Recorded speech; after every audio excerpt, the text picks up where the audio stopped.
This episode is brought to you by Progressive Insurance. Do you ever think about switching insurance companies to see if you could save some cash? Progressive makes it easy to see if you could save when you bundle your home and auto policies. Try it at Progressive.com.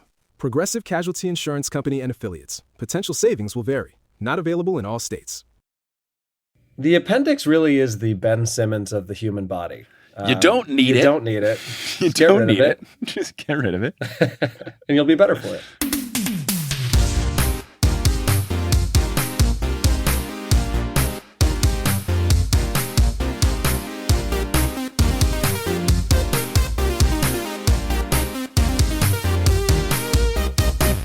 Sup, nerds? It's basketball. Welcome to Horse, a basketball podcast about everything except for the wins and losses. My name is Mike Schubert, and I'm joined by my trusted co-host, the Knicks setting the record for the largest playoff margin at halftime to the Knicks setting the record for the largest playoff margin at 3/4. It's Adam Amwala. How's it going? It's going well. Congratulations on the victory. Thank you. And I was not watching last night, unfortunately. We're recording this on Friday, May 1st, and I started getting texts from people that were all like, "Are you watching this game right now?" And I looked at my phone and I checked the score, and it was 72-22. That's exactly when I first checked the score. Proceeded to get worse from there. And somebody pointed out, I think on Reddit, they were like, the Knicks were up by 61, and the NBA broadcast played like a pre-planned graphic that was like, Game 7, if necessary, at this time. That's incredible. I love that a lot. Yeah, I mean, it was nuts. I had a busy day yesterday, but came home and I was like, cool. Like, it's just halfway through the second quarter. I'll be able to watch most of this game. Amazing. I opened my phone and I was like, what's the score?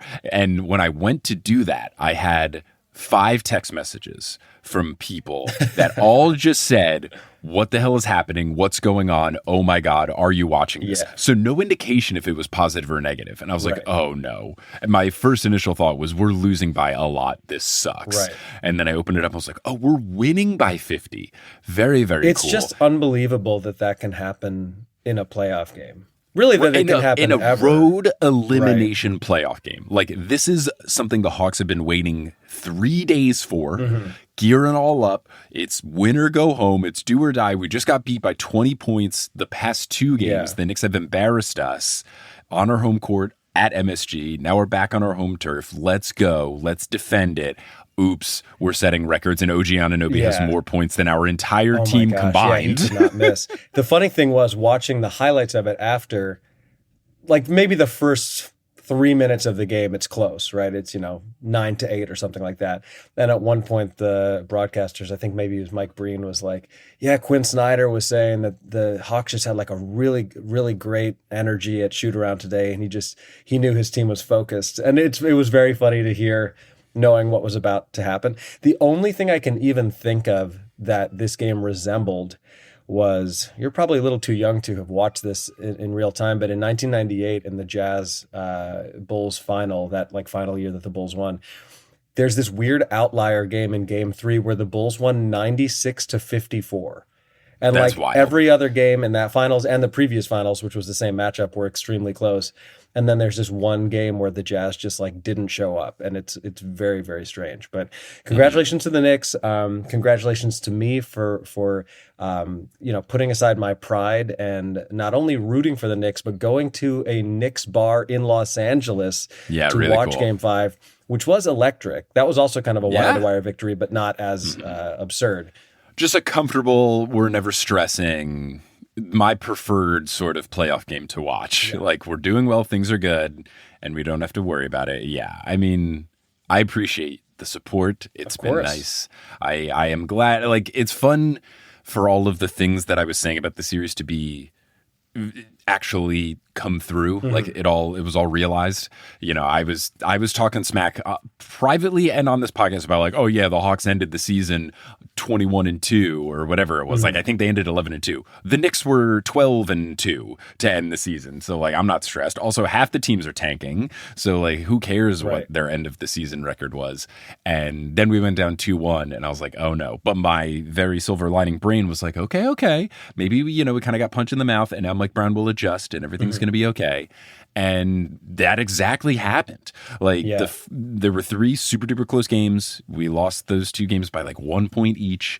And then just 3 very boring blowouts if you're a neutral fan. Yeah. And what's so interesting about it is that, and of course we'll get into this more in our full court press, which is essentially going to be the full episode is just talking about the drama. Yeah, it's just playoff drama, baby. There's so much to dissect. But if I'm not mistaken, I mean, the Celtics seemed like they were coasting, right? The Celtics are up 3-1, and everyone's kind of like, well, the Knicks are in trouble, and clearly the Celtics are going to like steamroll their way into the next round.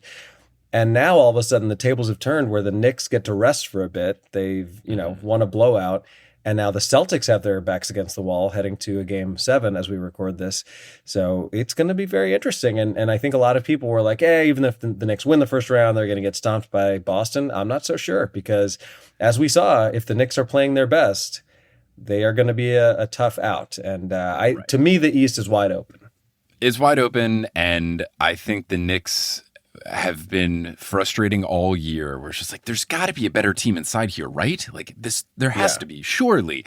And we've seemed to have put it together for these 3 games, like at the exact right time. You're down 2-1. It's like, let's be the proper Knicks finally, which we haven't seen all year. So that's been good, and hopefully we can continue it. But yes, the East in particular, this playoffs has just been such a roller coaster of like, the Pistons are getting beaten by the Magic, the Cavs and the Raptors, that series going longer than people thought it was going to be because everyone thought the Raptors were a walkover. Nobody thought that the Sixers would get a game on the Celtics, let alone now 4-7. There's been the back and forth of the we want Boston, both in earnest from the Sixers and then jestingly from the Celtics, now in earnest again from the Sixers as they force a game 7.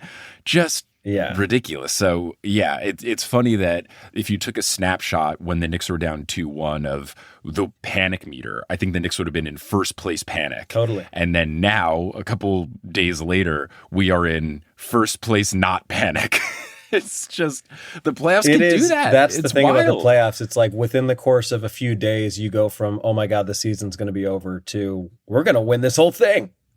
Right. You go from fire Mike Brown, trade Mikal Bridges, do anything you can to, oh, hey, Mike Brown's making good adjustments and Mikal Bridges scored 24 points. Like, oh, yeah. When the Knicks went down 2-1, the narrative was like, they're going to lose the series and Mike Brown's going to get fired after 1 year. And now we are facing a different situation. And I think regardless of who wins this, the Philadelphia-Boston series, I think the Knicks have a good chance to advance. I certainly, to me, whoever they play, I would say if the Celtics win, I probably give the Celtics a slight edge. If the Sixers win, I give the Knicks a slight edge, but 55-45, you know what I mean? Going to be close. Going to be close. So we'll talk about every series because there's drama all abound. Let's get ready to do so by dipping our toes into the Teal Memorial locker room where the panic meter is never on. Just a chill place. It's always nice. Teal is a calming color, I find. It is. Yeah. I think it is. Yeah, it works in a locker room type setting. It does.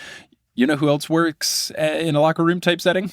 Well, some of them are employed, some of them are on a volunteer basis, but it is, of course, our patrons. Shout out to our producer level patrons in particular, and who are they? Oh, those would be Polly Bird, Salvatore Testa, Siobhan Ellsbury, Junko Jising, Taco Falls, Bang, Bang, Roast Beef Debris, Denver Steam Nuggets, Anna Reed, Steph Curry in Times Square. Gross. What was he doing in the worst place on earth? I don't know. Just he was really dressed up, and he was. Oh, you know what? It was probably for the Met Gala. Gross. But he was like in a fancy suit. Did that happen already? Tux. I don't know. All I know is that I saw a video of him and his wife Aisha with a enormous security detail. It's coming this Monday. Oh, I don't know. Maybe it was just in New York. The premiere of that movie. Could have been that. Could have been some other thing. I don't think he was up for any like NBA awards this year. But anyway, I saw he and his wife with a quite large entourage just walking through Times Square, and everybody was very excited to see them. Disgusting. But also, gross. Yeah, don't go there. Don't ever go there for any reason at all. And I'm not even going to honor Times Square with a bang. It doesn't deserve it. No, it doesn't. It's so bad. Chase Underrulo, Naked Rachel, Sidney Crosby is a vampire, Chelsea's cousin. Ginger Spurs Boy, Balls to the Walls, Mott's Forley, Utah Jash, and Derry Bird. And you know what else helps things work in a smooth way? I would say having a sponsor, especially one like Tap for a Cause. Tap for a Cause. It's super easy. Just go in, to your browser, go to tapforacause.org/horse, install it in a couple of clicks. Then you can raise money for charity by opening website tabs. Super duper simple. And you're doing a good thing. You might see some ads on the little home pages that you got, but those ads raise money for charity and you get to pick the charity supported. Lots of good organizations. Super simple. If you haven't already, check it out. tapforacause.org/horse. But now, unless you're listening on Patreon or watching the stream that we're doing, shout out to Allie, who's in the stream, and one other person who we can't see because they've not chatted. And I don't think they let you just see who it is, which is interesting. But shout out to the people watching the stream. Unless you're watching it's Dairy Bird. Hello. Nice. Milk. So shout out to people watching the stream and people on Patreon who don't have to listen to some inserted ads. But for you other folks, here's some inserted ads, and then we'll get into the rest of the episode. Adam, what do you have going on? Well, I am nearing the tail end of my touring for the moment. So, not a lot to promote. I do want to give a shout out to Leanna, who came out to my show in Chicago, and also to Annabelle and Mike, who of course just shared with us that they had their first child, and she was listening to Horse to soothe her stressful moments during a stressful pregnancy. But they came out to a show. I think they said it was like their first time going out after having a child. So extra thanks to them for making the effort to come out to the show, and to everybody else that I've met, and to everybody else that I've met over this recent stretch. I appreciate it. If I didn't give you a personal shout out, my apologies, but it's been great meeting so many of you all, and perhaps I'll see more of you tonight in Boston as I record this on May 1st. The only other thing I have coming up, tickets are not on sale for this yet, but it does look like I will be in Washington, D.C. at the D.C. Improv on Wednesday, July 29th. I'm also working on an Atlanta date for later this year. Hoping maybe to do a little Northwest run, something like Seattle and Portland. So I'm sure I will keep all of you updated on that. But not a whole lot to promote for now. What about you? Similar situation. I just finished up my big 7-show April run. Shout out to the folks who came to either Atlanta or to the 2 North Carolina shows. But those are super fun. But yeah, I've got nothing until August 15th, which is going to be a show in Brooklyn. Nice. And we're going to be doing some stuff for TNO. We're going to do some improv comedy that will be Percy Jackson themed as well. So come on through. Please get your tickets at thenewslympian.com/live. You've got a whole bunch of time to prep. You got like 3.5 months to get ready and make your way over to Brooklyn, which might be how long it'll take me to get there from Queens. But possibly heroic of you, honestly, to do a show in Brooklyn. Mm-hmm. I just gotta, Staten Island next. Oh God, never. I've still never been. That feels like the exact opposite of your demo. I don't think anyone would show up. No. I don't know if you can get this. Allie in the chat. I did a Atlanta show in April. I've been talking about it for weeks / months. Oh no. Unless you mean like the next ATL return. Oh no. Oh, it's Steph. I'm so confused. Steph. I'm confused as well. Oh no, wait. Yeah. Yes. Okay. Yes. You were at the show. What do you mean? Oh, you mean Adam's ATL return, not me. Oh, I understand. Also, who's Stuffed Curds? Is that a typo? Is that Steph I think Curry? That's a quick, really great autocorrect. Stuffed Curds is amazing. Stuffed Curds. That sounds delicious. Yes, I know I knew it's Eileen. Yes, okay, that makes more sense. We're keeping all of this in the episode. This is great. And also, Eileen, credit to you for showing up in Atlanta. I guess you're not like the Hawks. Very good. I did get multiple people asking me, wait, did the Hawks know there was a game tonight? Which was very fun. Yeah, embarrassing. During my Atlanta live show, the Knicks were playing the Hawks, and I was wearing all Knicks gear on stage, and we lost in very dramatic, embarrassing fashion. Thankfully, after the show, so people couldn't make fun of me until later. But shout out to Eileen who came to the show, and I got to sign the other cash $ of the Considerations Horse Hoops jersey that you had previously signed. So we got to I love that. Got to complete the set there. Well, I think maybe you got to get back to Atlanta. Clearly, at some, and I do think we might need to change the patron name to Stuffed Curds for 3. Makes me think of cheese curds, which are delicious. They are tasty, but yes, I got a show in Brooklyn in August, and then I just got 2 shows confirmed. By the time this episode comes out, no, it'll be a little bit before the tickets go live, but I'll give a sneak preview to my horse folks. Doing a show in Boston on the 20th of September and then Philly on the 27th of September. So tickets aren't live for that yet, but it has been locked in and confirmed. So yeah, just 3 shows on the horizon. You got lots of time to prep and plan and make your way to those cities. Love it. Alrighty, but do we have an NBQ&A? We do have an NBQ&A, and I feel like we've done some pretty basketball heavy ones of late, so I wanted to go with a particularly silly one. This question comes from it's either Eva or Ava, but I'll say Ava. Always hard to tell. That's a tough one. That and what's the other one? Andrea/Andrea/Andrea. Yeah, Sandra or Sandra. Who can say? Yeah, I feel like names like that, where it's spelled the same way and pronounced differently, we gotta agree on accents.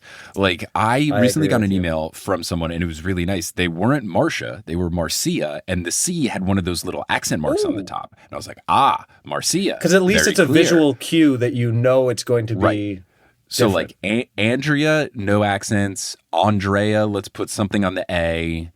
Andrea, maybe we put something on the E. Like we need to come together as society Ava, and have or a council. Eva, if you're listening to this, let us know.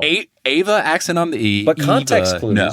The last name is Villalba, which to me is a Latin last name. So I'm going to say Ava. I'm going to take a guess here. I'm going to say Ava Villalba. But the question is, it's a very silly question, which is what we love. How do you pronounce my name? The question is, how do I say my own name? No, it's if you could rename the word basketball, what would you name it and why? Oh, wow. Because it used to be literal baskets and it isn't anymore. But there already is a sport called netball, and that's a different sport. Yeah. Ooh. I'm trying to think of one that isn't just something ball, because that could be more fun. Because it's not like tennis is called, And what I like is that bouncy ball. Ava specifically said the word basketball, not the sport word basketball. Right. So it's just like, I mean, really, if you get too granular about it, like no words mean anything. Right. I think it would be fun to call the sport swish, since that is the peak of the sport. Yeah. I think swish would be fun. Just, you want to play some swish. What's swish? Oh, when you make a perfect shot, it goes swish. Yeah, that's that why sounds it's fun. swish. Like I think calling it swish could be fun. Yeah, something like onomatopoeic that's like just a sound could be good.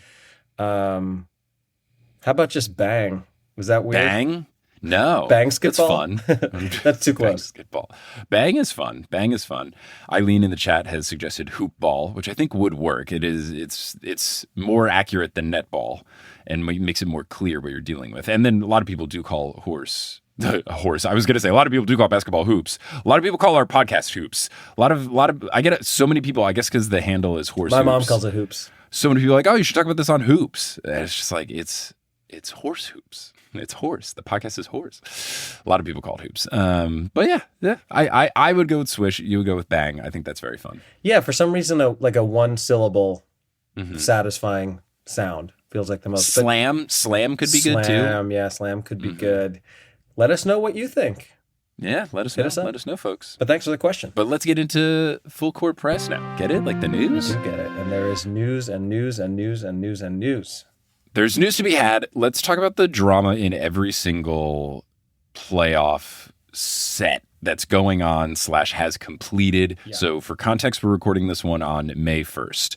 The first one that's already been completed, Thunder Suns. The big drama was around foul calls and stuff around Devin Booker. There was a very light technical call on Devin Booker. I think what happened was he was saving a ball out of bounds, and he was determined to be out of bounds, and he threw the ball, and it hit a member of the Thunder, and then Alex Caruso told the ref to tee him up because technically he threw a ball to guy, but it was like so close to him trying to save a ball that it kind of felt like the conclusion of, oh, I'm already here and I was going to throw it in anyway. And the person who the ball hit did not even get mad. So clearly it wasn't a big deal. And also, I think as a general rule, if the call's not made initially, you should not be allowed to be talked into it by the opposing team. Like that's the most objectionable part to me. It's very much the same thing as when Patrick Beverley famously took a camera over and showed the ref look, here's proof. In that case, he was called for a technical. But in this case, Caruso essentially talked the ref into a call that shouldn't have been made. And then the even funnier part was that Devin Booker after the game was very public in his press conference, knowing that he was going to be fined, being like, I've never done this in my career, but I'm specifically calling this ref out by name. this James. needs to get better. Yeah, James was terrible tonight, blah, blah, blah. And then the NBA put out a statement that was like, we have concluded that none of the calls were wrong. Separately, the technical has been rescinded. It's like, but then it was wrong. So what are you talking about? Yeah, that's strange. And then the other thing that happened was there was a play where Alex Caruso took a charge, but he was moving into Devin Booker, and the foul did not go Devin Booker's way. So it was just this two-pronged thing of weird technical, weird foul call thing over him. And Caruso flopped. He really embellished the contact.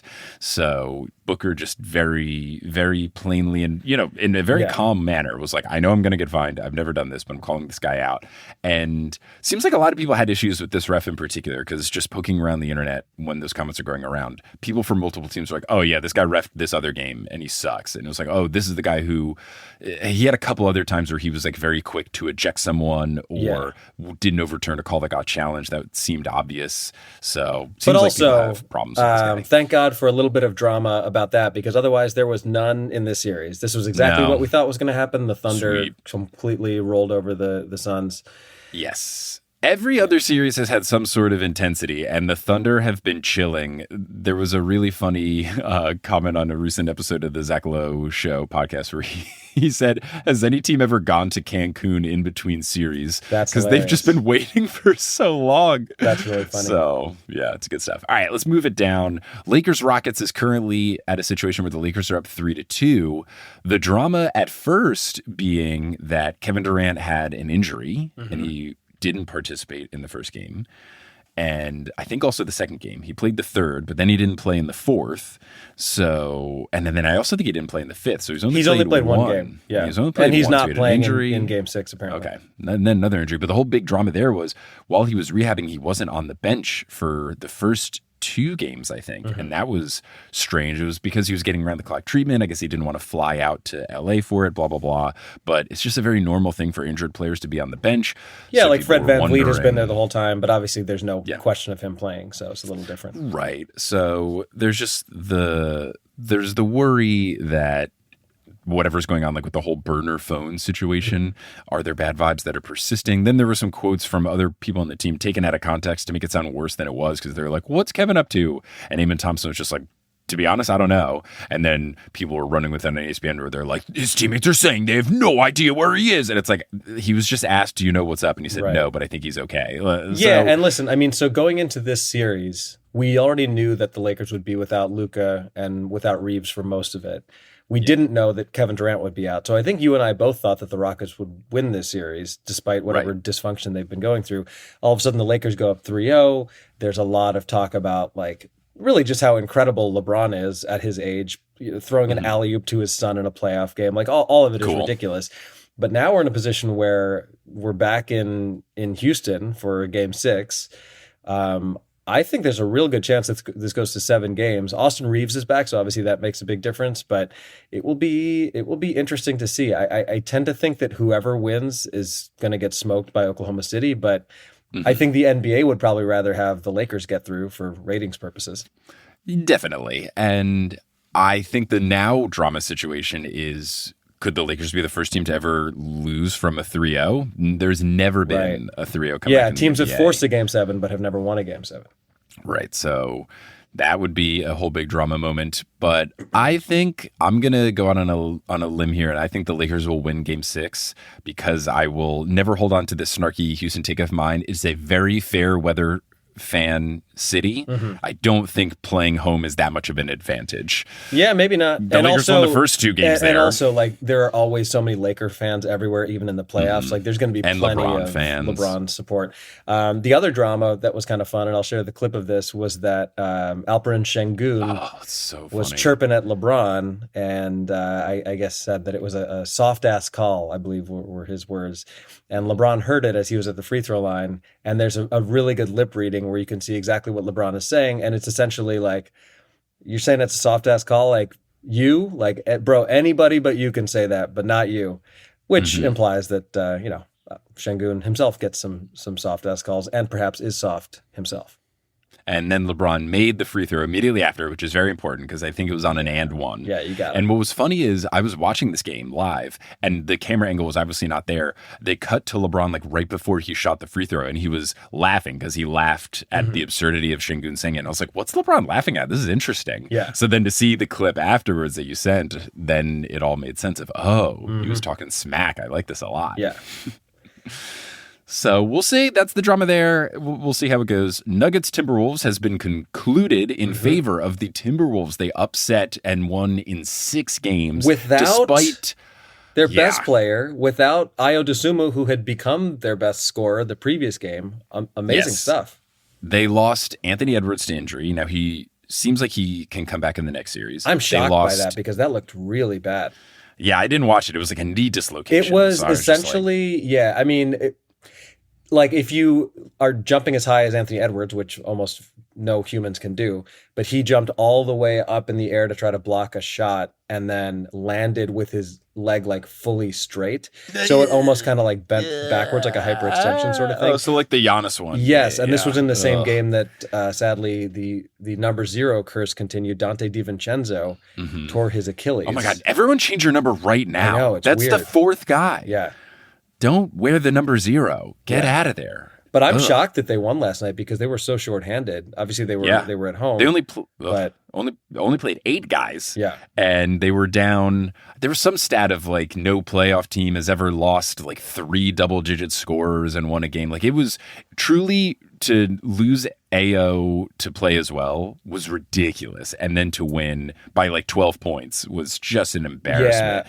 Yeah. And I was texting you and our buddy Chris about this, but like. As much as it pains me to see Ayo not in a Bulls uniform, I do feel very validated because I said on this podcast when he was traded, I was like, he is really, really good. And I have this feeling that it's going to be like when we traded Jimmy Butler or even like Lauri Markkanen to some degree where he's going to go to a better situation and he's going to flourish. And I mean, I think he had 43 points in game 5. He did. He was unbelievable. Yeah. On like 13 of 17 really from the field or something crazy. Very efficient. Yeah. The other drama with this, of course, now, since the Nuggets lost, is what are we going to do? Because they had this offseason that everybody thought was great. They got Valanciunas. They traded away Michael Porter Jr. and got in Cam Johnson, who seemed like a better fit and makes less money so they could add more people like Bruce Brown and Tim Hardaway Jr. And it was just like, wow, Nuggets with an incredible offseason. And then they've lost in the first round. Really bad. And Jokic is already saying that, if we were in Serbia, everyone would be fired. We didn't do our job. This is a disappointment. At least he gets to spend more time with his horses. Does get to spend more time with his horses, which is good for him and for us as Horse the Podcast. But then, in addition to that, you had Jaden McDaniels talking smack the whole series and absolutely backing it up. Yeah. He was talking so much smack. He was asked about what the game plan of the Timberwolves was against the Nuggets. And he said, quote, just go at them. They are all bad defenders. Then he continued to back this up by further explaining that he said that he called like each player out as a bad defender, which was really good. Like named all of them in like one after the other. This guy's bad. This guy's bad. This guy's bad. He then said after there was the whole thing in the game, they were up by a lot. And then he made a basket with like 1 second left. And Jokic ran over and grabbed him by the jersey and shook him and was saying some stuff, which I hate that whole unwritten rule thing, especially because they were down by like 17, the Nuggets or whatever. And there was 17 seconds left in the game. They tried to make a shot and missed it. And then Mike Conley does the outlet pass out to Jaden McDaniels, who makes a layup. And they're all like, oh, unwritten rule, the game was over. Well, if the game's over, why do you, the Nuggets, the losing team, get to shoot, but the winning team doesn't get to shoot? Yeah, I agree Why with is the game over for half of the teams? Right. If it's over, you should have dribbled it out. Exactly. If the Nuggets had dribbled it out and then the Timberwolves stole it or something and tried to score or dunk, like then I get it. But yeah, it's all kind of silly. But did you see the courtside angle of that fight? Because it is wild. Yes. Yeah, I mean, Jokic runs over I and would be getting really out of the grabs way him. if I were standing there. Yeah, if I was in the court, for sure. Yeah. And then they asked Jaden about it with the confrontation. He said, quote, I don't know what he said, Jokic, to be honest. I just seen someone that was big as hell. That is a good description. Really, really funny stuff. But Yeah, I mean, he was talking smack, and then I believe it was Rudy Gobert who said that Jaden McDaniels is a really quiet but good trash talker. Yeah, his quote was, quote, "Jaden is a quiet shit talker. It took me a couple years to realize it. He will score a basket and you can't read his lips, but he'll say, bitch." And I'm like, who said that? Jaden will almost whisper. The silent assassin. I love that. Yeah, I like that a lot. Like, you cannot stop yourself from just being like, bitch. That's really funny. And then, like, even the Coach Adelman of the Nuggets was saying stuff, saying like, "Oh, I'm waiting for Jaden's podcast," because he was like trash talking. And then they asked Jaden about it. He was like, "What? Me? A podcast? No, I'm not going to do that." Like, it's just, he talked a lot of smack. There's one thing we don't need. It's another player podcast. We don't need another player podcast. And even after, like, they interviewed him, like, right after the game, he was like, "Look, I talked a lot of trash. It's over. We got to move on." And I think he knows we've got a tall task ahead of us. Yeah. If we got to keep trying to do upsets, we're playing the Spurs now. They're very good.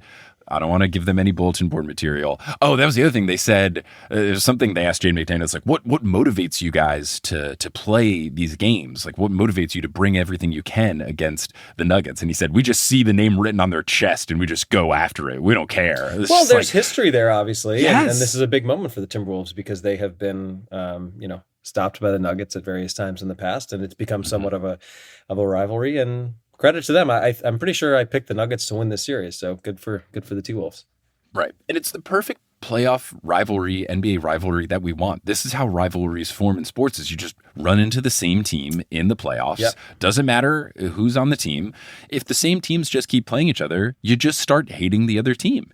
And there's no geographical reason that Denver and Minnesota should hate each other. There's no like actual beef between players aside from like some stuff here and there.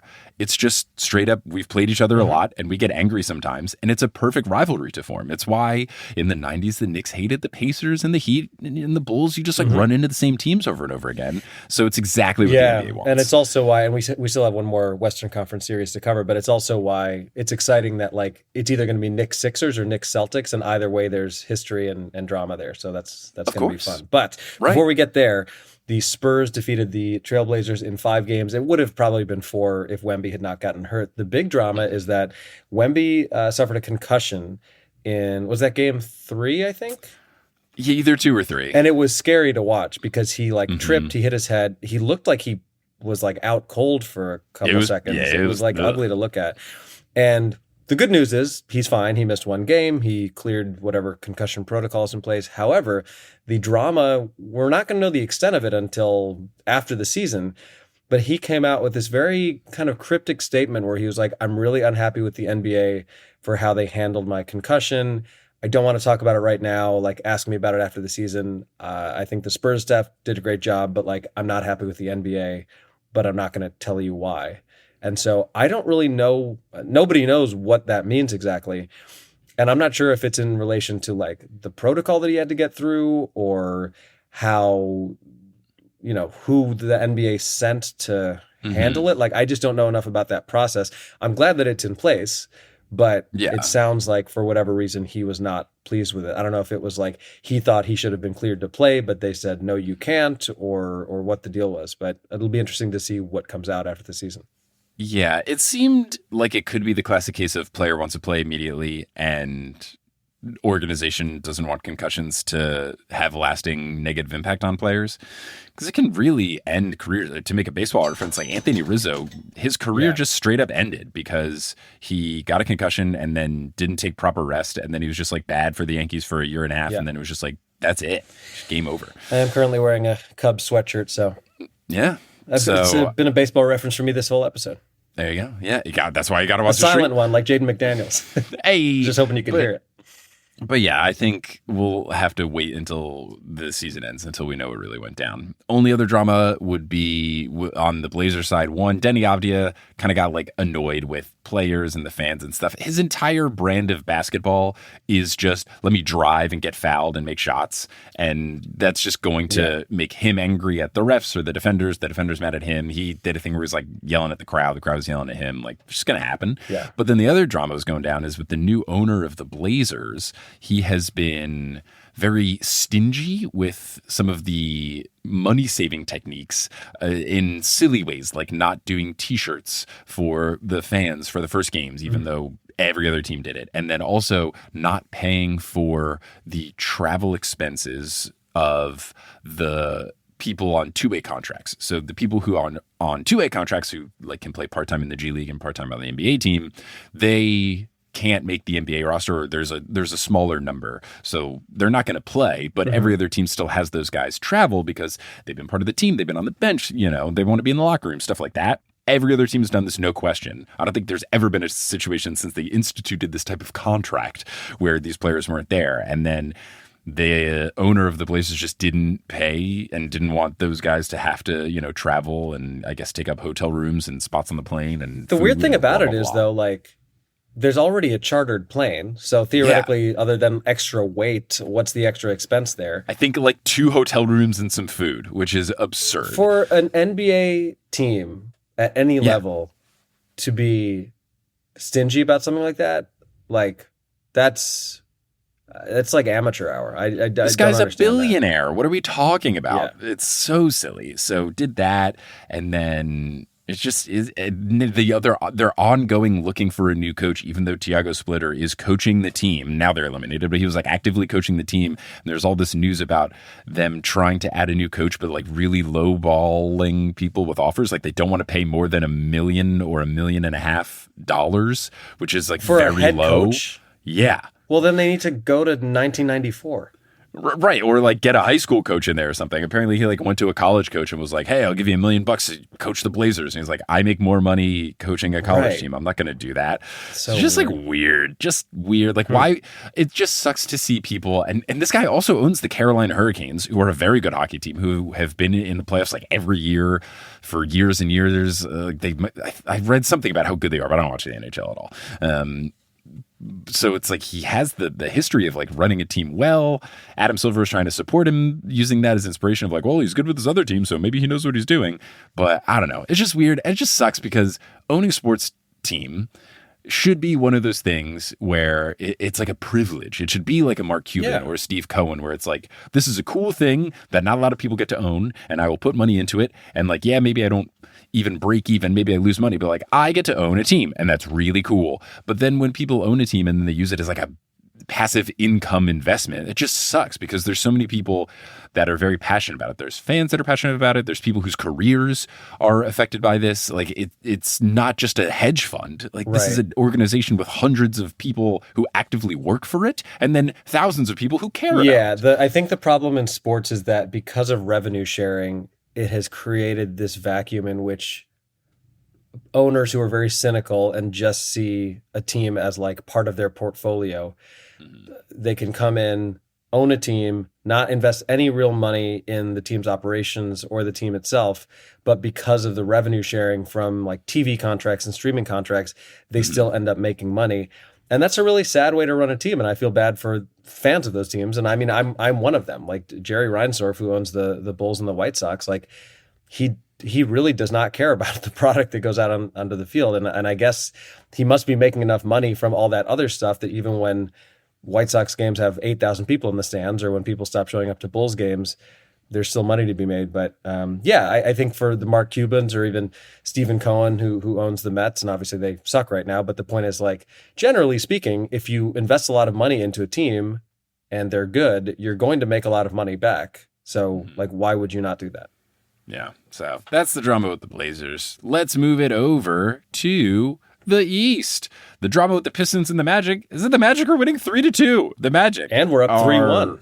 And have the dunk of the playoffs. Oh my God. Close second to Kuminga. I gotta give some props to Kuminga on that alley-oop because that was outrageous. But but that Kane dunk, like Jalen Duren, like really tried to block that one. Like it's not one of these posterized things where the guy's in transition, or I hate to admit it, but like the Jordan dunk with John Starks, like Jordan barely tried to block it. It was a late thing. Like it looks cooler as a photo than it does as a video. Jalen Duren really tried to block it, and that was violent. That was a violent dunk. Really yammed it on him, and Jalen Duren like really fell over. Like he stumbled multiple steps and then fell on his butt out of bounds. Like he really got yammed. And also credit to the refs for not calling a technical in that moment and ruining it. God. Because he did do kind of like a, strongman pose in the direction of Duran, not like up in his face, but like, thank you for not ruining that electric moment. In the playoffs, you should be able to do whatever you want. You should be able to Sean Kemp point at the guy. Like, you should be able to do whatever you want. Yeah, you know what? If we're going to officiate the game differently, why can't we officiate technicals differently? Right. Like, and that's fine. You don't want to start fights and stuff like that. But if there's been no history of fights in the series, let people do whatever the hell they want. Yeah. Because, come on. So, incredible dunk. And the drama has solely just been that the Magic all season were the Knicks were frustrating. The Magic were like an active disappointment. And it was like, we are obviously going to fire Jamal Mosley, our coach. We are maybe going to trade away one of our 2 star players in Franz Wagner or Paulo Banchero. Like, we're gonna definitely trade one of these guys. We're gonna fire our coach. This is awful. We need a reset. Everyone thought they were gonna be a top 4 team. They barely made it into the playoffs. It was just like an embarrassing season, like really horrendous. And then it was like, oh, what if we just beat the Pistons? Yeah, and it's not like a fluke. Games. Like they've looked better than the Pistons, and it's making me feel a little crazy because it's like I've watched enough of the Pistons this year where I was pretty confident that they were gonna make a deep run, and I guess they still might, but I mean. Yeah. The Magic have looked like the better team throughout the series. I think the Magic they look like everyone was anticipating. Like, if this was a thing, I think everybody was kind of picking the Magic to be the 4 seed. If this was the second round of the playoffs and the Magic were the 4 seed and they beat whoever the 5 was and the Pistons won the 1-8 matchup and this was going on, I don't think people would have been that surprised. Like, if at the beginning of the season you saw this series and you didn't know it was the first round. But the fact that the Magic underachieved all year and now somehow in this moment have put it all together, I don't think anybody expected that. No, they've become the team they were supposed to be on paper, which is wild. Well, better They're late just than like never. this hard-nosed defensive team, and that's what's been shocking the Pistons. Is they just like found the right way to defend them. Now, obviously, Cade had an injury that he's coming back from with the collapsed lung, so they aren't like peak Pistons, but I don't know. It's not what you want. And it does feel like they need to win tonight, though, because they're back in Orlando, and if they lose this game and then it goes back to a Game 7 in Detroit, that feels like a tough one. Yeah. As someone who is very heavily invested in my beloved 2025 NBA Cup champion New York Knicks winning, I would love to see the Magic win because I'm not afraid of the Magic. But again, and also as a guy who's been like, look, I'm not worried about the Pistons. If they lose in the first round, I will feel fantastic. Just from I wasn't worried about them perspective. Yeah. So we'll see how it goes. But that the drama has solely just been on what the heck is happening to the Pistons. Next matchup, Cavs-Raptors. I think the drama has similarly just kind of been that the series is being more competitive than people thought it was. Yeah, because everyone wanted the Raptors for some reason. Yes, everyone wanted. Because the Raptors had this thing where it was just like a lot of the other teams, like the Hawks, ended the season on 11-2 over the course, like 20-10 since the All-Star break, stuff like that. And so everyone's like, damn, I wish we could have played the Raptors, who were just like kind of good all year. But they've stepped it up, and unsurprisingly, James Harden isn't having a good playoffs. So who would have thought? Who'd have thunk? Who'd have thunk? So, well, that one, I don't know if there's been like a lot of drama. It's just kind of been like, I feel like every year the Cavs are the least interesting and least dramatic team in the playoffs. They're so dull. At least from my perspective, because I'm not watching these games. I have a kid. I barely have enough time to watch the Knicks. So for me, it's one of those. I'm just like, oh, the Raptors are still in this. Like I keep looking, like the series is still going on. It just feels like it's been going on for years. So they're hanging around. Cleveland's up 3-2 at the time of recording. Let's see what happens with Game 6. Hawks and Knicks, I think we already discussed it quite a bit. It was just that the Knicks had some bad losses. Well, but we didn't talk about Mitchell Robinson getting ejected along with Jaden Daniels. Or not Jaden Daniels, Dyson Daniels. Dyson Daniels, the human vacuum. But much like a vacuum, that guy sucks. No, he did a little dirty move on Mitch. He did the, Kevin Love dislocated shoulder from the old Kelly Dennis Oubre Rodman thing. move. Going to hook your arm and then get you ejected. It's just, I think it was clear as day that he did a really dirty thing to Mitch. So I understand why Mitch got mad. Now, Mitch definitely overreacted too much because it got broken up and then he tried to get back in. Thank goodness that. He was going full on Isaiah Stewart, trying to get through people to get to Dyson Daniels. I think maybe Dyson Daniels just looked up at the scoreboard and was like, I think I'm going to go to the locker room. Yeah, look, they were down set. 50. Yeah. OG made a free throw to make it a 50-point game. When you and I both checked the score, 72 to 22. And then this whole thing happened. And yeah, I understand Mitch getting angry because that was purely a frustration. I'm playing badly. The team is playing badly. I've had a disappointing season. And then he does this little frustration thing. I think Mitch got justifiably angry. I think he got a little too angry. And I don't think there's going to be any like lasting thing where he'll get a future suspension or anything like that. Yeah. But I don't think it was wrong for them to have both been ejected after that.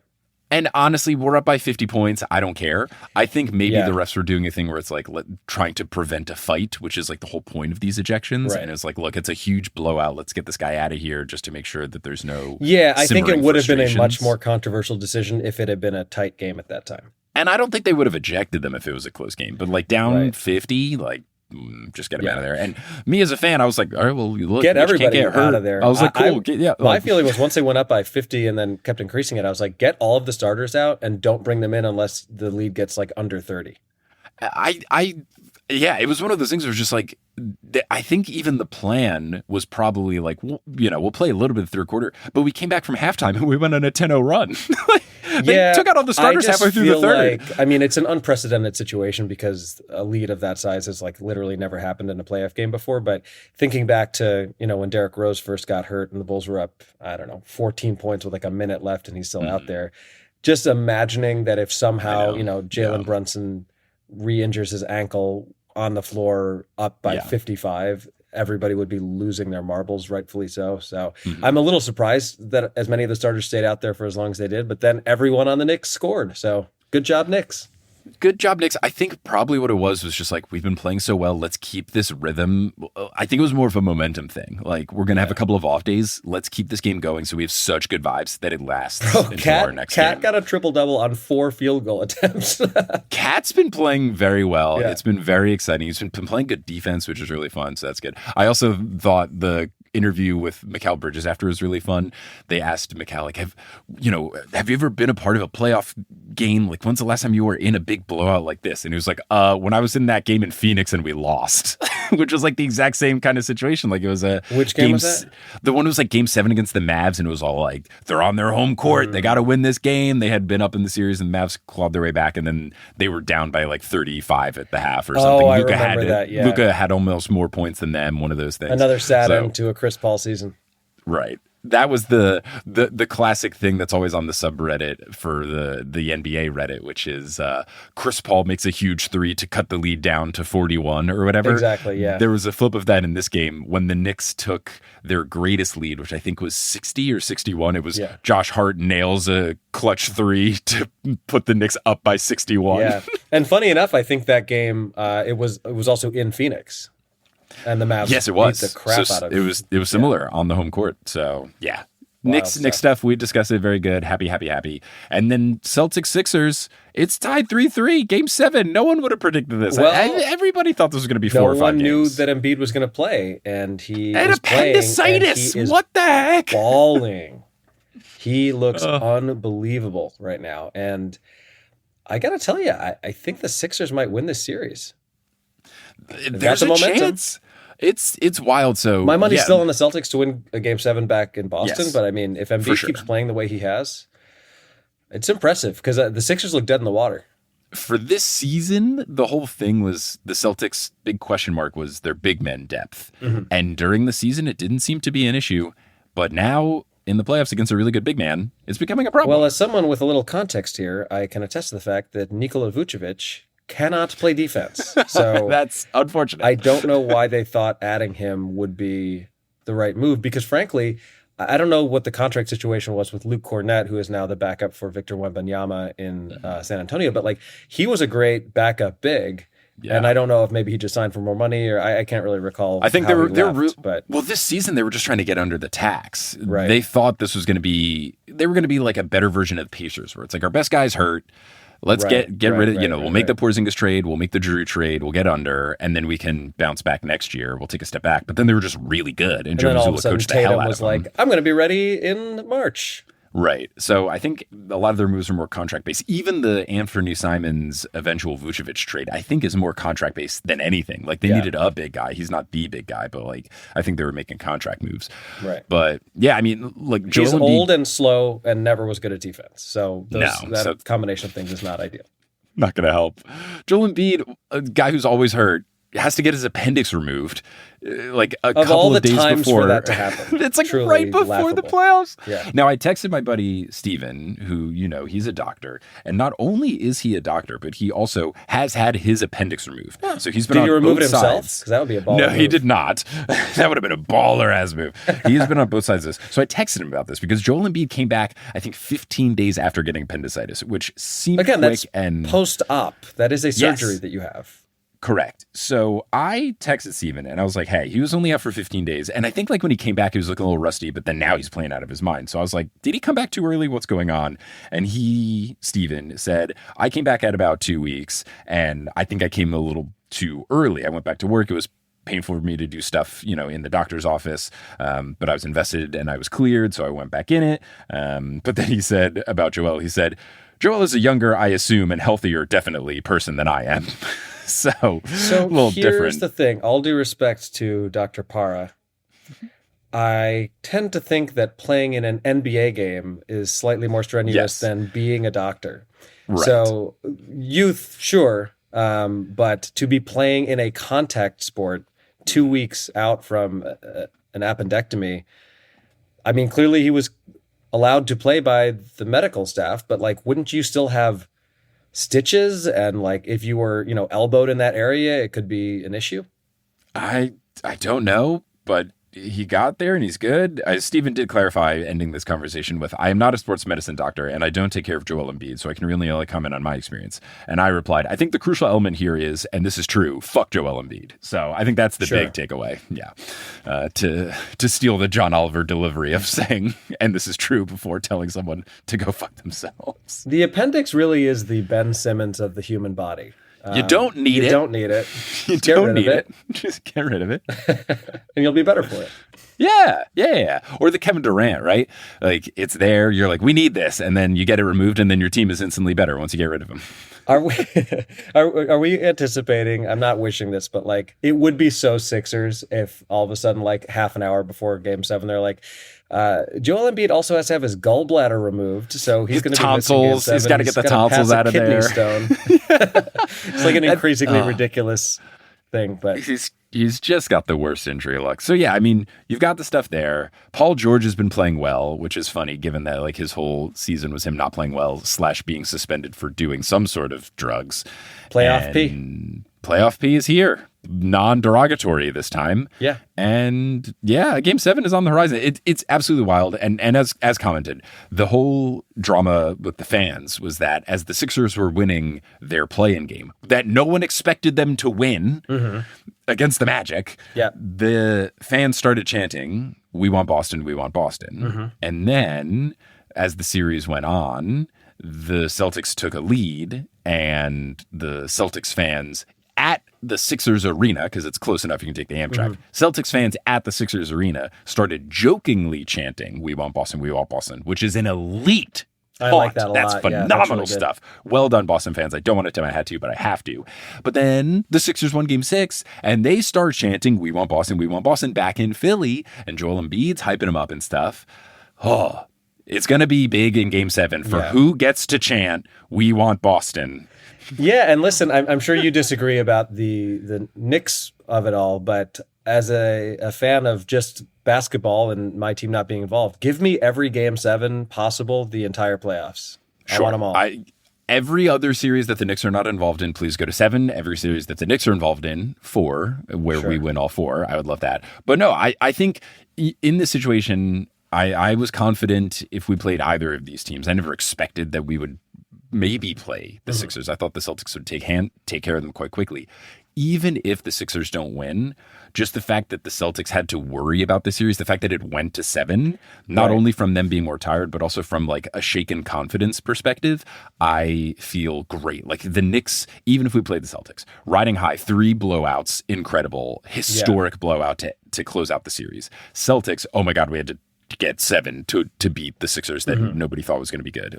It's just going to, from vibes, it's going to be really good. And then put a lot of pressure on the first game, because if the Knicks win the first game, then it's just like, boom, foot's on the gas pedals to the metal, let's go. Yeah. But yeah, it's a pretty optimal. The fact that the Knicks have won the first round series that they were in and no other East series has concluded yet, pretty ideal. Pretty good situation. And who would have thought us. when the Knicks went down 2-1 that this is the situation we would be in? Oh my God. No, it looked like we were in the worst spot. It's just, So I'm playoff happy. basketball, baby. The tides can turn quickly. They really can. They really can. So that's all of the NBA drama. WNBA stuff is also going on right now. The preseason has begun. That's been fun to see different preseason things happening. The Portland Fire revealed their court, which is cool. It's got this red and pink rose that's on fire in the middle. And they also have this cool paint around the outside, like their out of bounds area. It's red in one portion, it's pink in one portion, and it's blue, like a hot blue flame in the other portion. So it's a cool gradient that goes all around. And then the way that the wood portion inside the 3-point line is weaved, it's like a basket weave format. So like very much playing on like the flower, the rose of Portland to be like a basket of flowers. I think it's very unique. I've never seen a basket weave. Basket of roses, basketball. I'm sure it's all working there. Yeah. It's really fun. So cool stuff happening around the W as we get excited. There's been some fun things with the preseason. Like it was the first time that the Storm and the Fire played each other since 2003. So it's like a 23-year gap since that's happened. Angel Reese faced her former Chicago teammates. There was some drama there, of course. I don't think she played particularly well, but I mean, Look, preseason, whatever. It's just stuff's happening. It's cool. The media day stuff is fun. The Storm have elite vibes with Flaujae. Like things have been really fun, and we'll see how the season goes. Tangentially, and WNBA reportedly in more sad news, but still some drama. Sue Bird, one of our faves, and Megan Rapinoe are not being together anymore. They're separating. It seems like they are consciously uncoupling. That's the vibe that they're doing the old Chris Martin, Gwyneth Paltrow, like, we have come to this decision together and we're putting out a joint statement and like we still care about each other, but we don't want to, you know, which you never know how much that's like for optics versus what's going on behind the scenes. But not to speak ill of anyone, but I kind of feel like most people had a much better opinion of Sue Bird than Megan Rapinoe. Yeah. So right. I'm not like making that up. You're not. Okay. You're not. And it's not only just like, because obviously Megan has the thing where she trash talks Trump and Republicans, is very outspoken. So like people are going to hate her because of that. And Sue's a little more diplomatic. But I think also there were some things, and like part of the reason that they had to put out this statement is they have a podcast together. Right. And, you know, you can't just not mention it. So they had to talk about that and talk about the plan. But I happened to be listening to an episode. This was in like August of last year. And they did an episode on their podcast. They do this segment called Bicker of the Week, where they talk about like some sort of thing that they bicker about. Okay. And I remember when they first introduced that segment, I was like, I don't know how healthy it is to be like, we have little arguments so much that we're going to talk about it weekly. But I was like, you know, teach their own. And they were all like lighthearted, silly things, like loading the dishwasher wrong. Exactly. She leaves her toothbrush out all day and doesn't put it in the cabinet. Right. So when they started doing them, I was like, oh, okay, these are like silly and not serious. But then there was one that I was like, it was the reddest of flags. So we don't share the same goals. And you're like, oh, no.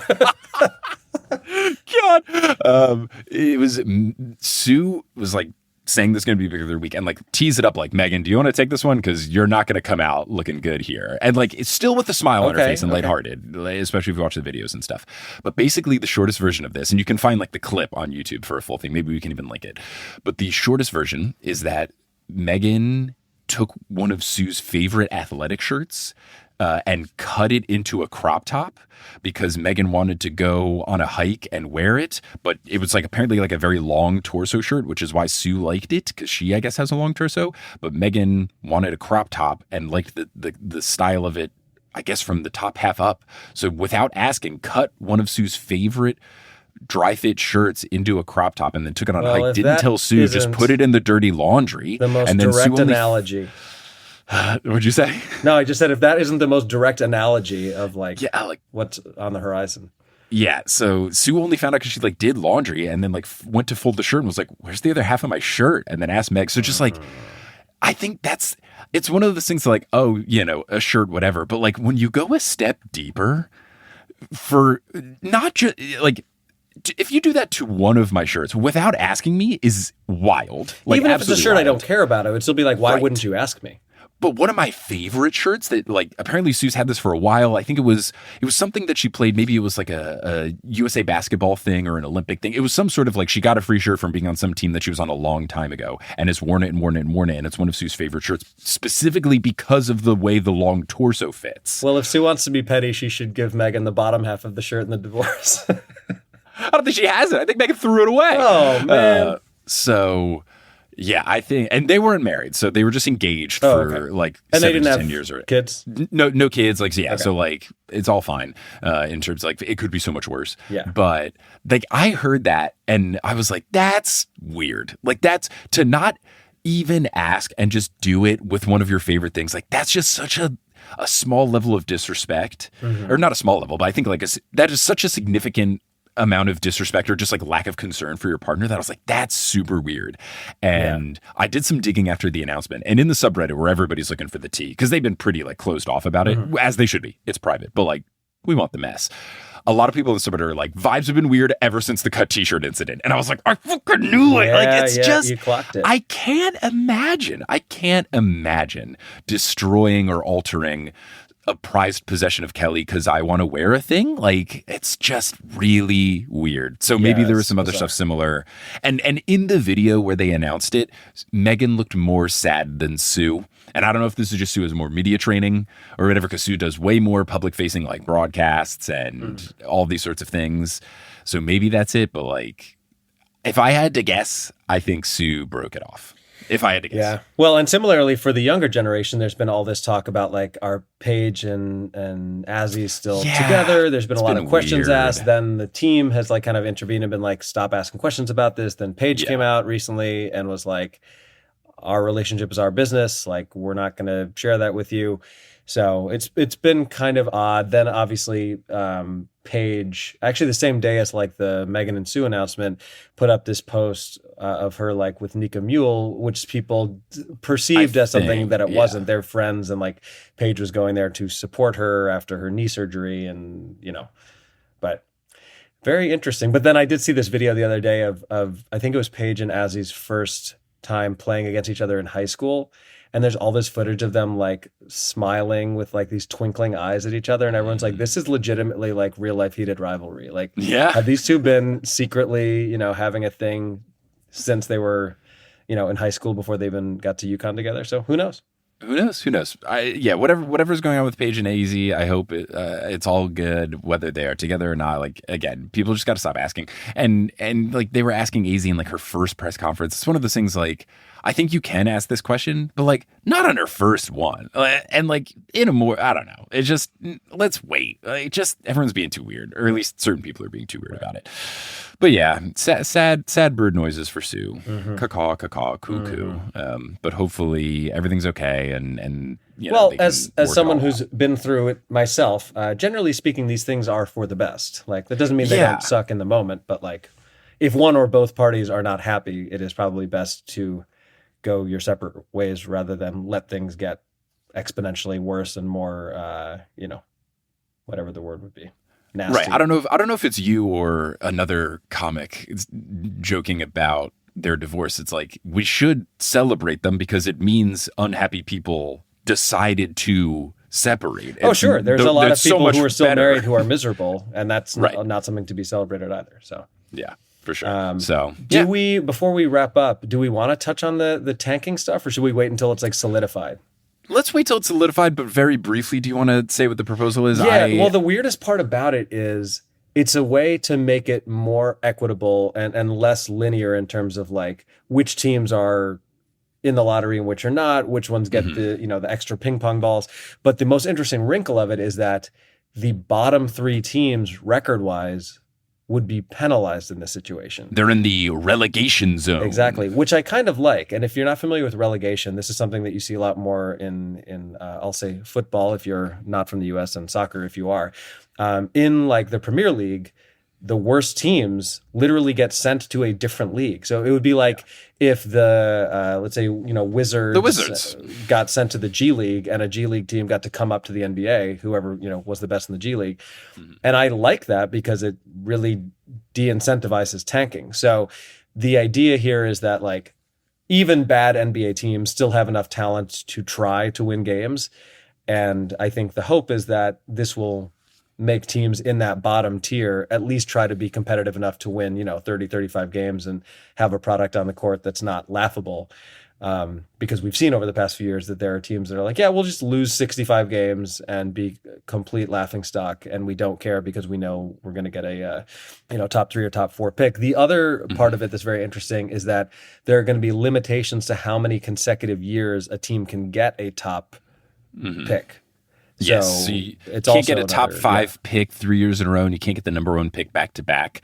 Right. Which I think like is good because like the Spurs situation is ridiculous that they were able to get Castle, Harper, and Wemby. Like it's just nuts. Unbelievable. Because even these like incredibly stacked teams like the Thunder, not all those guys are top 5 picks. They just like nailed Jalen Williams with like the 8 pick. Right. Yeah, I think with these things, it's just like I think they're doing too much because it's like the 16 teams get it, and you've got the relegation zone, and you've got the whole you can't get the top 1 pick back to back or the top 5 pick in 3 years or whatever. Like it's getting to be too hard for most people to follow. And it's like they should have just done a simpler. Like I feel like each of these things individually like works. So I don't know that we need all 3. There are too many components. It's starting to be like, if your record on Tuesday games is below 500, you will receive 1 less ping pong ball. But if you're we're too in the weeds on this. But whenever it does get ratified or made concrete, we will do a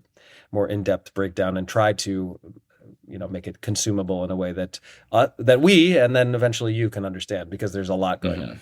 Yeah, I think it should just be simpler. But yes, we'll talk about it when it's locked in. Thanks for listening to this episode of Four Sources, hosted by Adam Amawala and Mike Schubert. This episode was edited by Mike Schubert. The music is by Bettina Kampamanis. The art is by Alison Wickman. The social media is by both of the Horse Boys. The website is by Aurelia Lieb.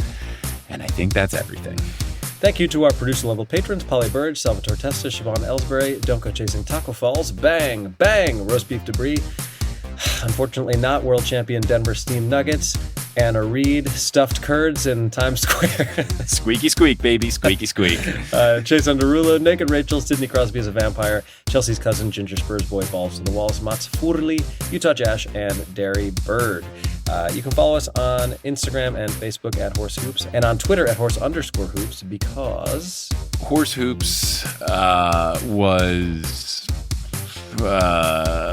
Hoops was run by whoever was responsible for putting Steph Curry in Times Square. Whoever did that, why'd you do it?